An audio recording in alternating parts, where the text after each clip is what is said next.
everybody, it's Christmas Eve here in beautiful Murrundi, New South Wales, Australia, and I've just finished a new garment laid out here on my work table. I think I'm going to call this dress Fringe Dweller. So I'm going to show you over the surface and talk a little bit about some of the features I've made in the garments. Okay, so the dress was essentially made from some parts that I had lying around in the workroom. It's from this side of the garment down here with this little feature loophole in it is from one of my PDF patterns. Here we go, there's the drawings from it. This garment's called Loopholes.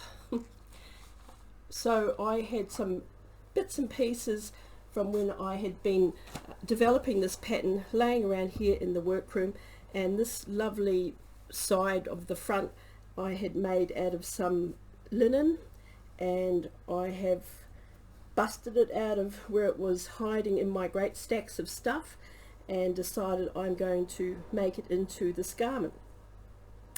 So that is how this part of the front and part of the back came to be. It was originally taken from that part made pattern. Okay, so that's the part of the back. Obviously I don't have enough room here in the frame to have the whole dress showing in one frame, but I will in the next few days put this garment on the dress model and do the walk around like I do with most things. So you'll get to see it displayed on a dress model in 3 dimensions and walked around.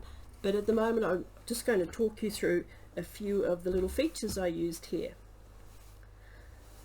Okay, so first of all I started out with this part made section of the front over here by making a bit of print on the front here. So I laid this stencil on here, and this is a spray bottle full of bleach. I sprayed over that, let it sit for a few minutes and let the dye in the fabric bleach out. And when I took the stencil away, I had these lovely sort of leafy ferny patterns leached out onto the surface. Yeah, and then I decided that it had become a little blurry, so I then put the stencil back on and over printed it with this emerald green color to put a bit more detail into it, and the print spread out onto some other areas. Now unexpectedly, when the black dye leached out of this linen, I got this lovely mossy green color come through, also a little bit of sort of rusty brown on the edges of that, and this is seeing this color come through on here is what inspired me to use this other piece of sort of light olivey green linen fabric that was in the studio as well. So I constructed the other side of the Loopholes dress onto that black so that we get this sort of pattern streaming down that side of the dress. Okay, now the next thing is I had a long strip of fabric that I just embellished. I often just make stuff when I'm not working on a particular project, just print fabric, stitch on fabric, and just set it aside so that I can pick it up at some time in the future to put into a project. So this was just a strip of fabric about 2 meters long that I'd done some painting, stenciling, a bit of applique on, and I chose it to add to the bottom of the dress to make the underskirt of the whole dress. So these parts which have got lots of elaborate tucking and drapings in them, fall over the top of this skirt here, so that when the garment's worn they move over the top of this straight skirt section at the bottom. Now, one of the really prominent features I have on here is this orange fabric that I've turned into a fringing, and how this technique is done is I had this orange cotton fabric in the studio. I've done prints on it at various times and used it in some other projects. Okay, so to make this fringing edge, I have cut a little bit wide, maybe about 12mm wide strips on the bias. So this is the edge that I was cutting bias strips from down here. So this is a strip that's been cut off there. It must be on the bias or this technique won't work. Okay, so once they were cut, then I worked over that with my fingers, pulling it up, the weave apart to get that fringe. Now this is quite a well-known old technique in tailoring. I think that in lots of tailoring studios 50, 100 years ago, they actually had a tool that would do that, that would open up the weave on the edge of that to make this fringing feature.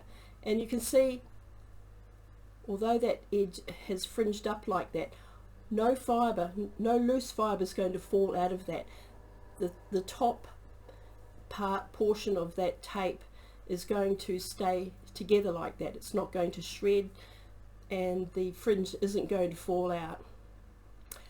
So I made cut meters and meters of this piece of this tape, about 12mm wide, and I've shredded the edge, and then I stitched it onto the garment. I've used it around that yoke there, and I used it around the edges of the skirt, and I've used it on the hemline. And once that was stitched on, then I used this quite thick, I think it's about a 20 ply wool, and I laid that over the top of the fringed tape and zigzagged with a almost close enough to be a satin stitch. I've zigzagged that green on top, and that is how this little fringy feature has been made on the garment. The diamonds around the yoke here are reverse applique, so I've stitched with a close zigzag the little diamond shapes on there, and then cut away the linen on the top to expose the bottom layer. And then, because I'd made the neck a little too deep, I also add a little bit of this sort of lace work effect with the wool around the neckline. Yeah, so I think that's a discussion pretty much covering some of the features of this garment. If I think of anything else once it goes on the model for the tour, I'll let you know. Right now I'm going to have a Christmas Eve drink to all of my watchers out there. Now let's see if I can get this out, because my arthritic old hands don't have much strength in them. There we go, yay! And I'm going to pour myself a pink champagne. Heavens, it's a bit more than pink, it's quite burgundy coloured. Okay, to everybody out there, Christmas love and good cheer, season's greetings, and may everybody be having a very happy holiday season. And this is going to be the end of this video. and you probably won't hear from me until maybe the day after Christmas. Goodbye all.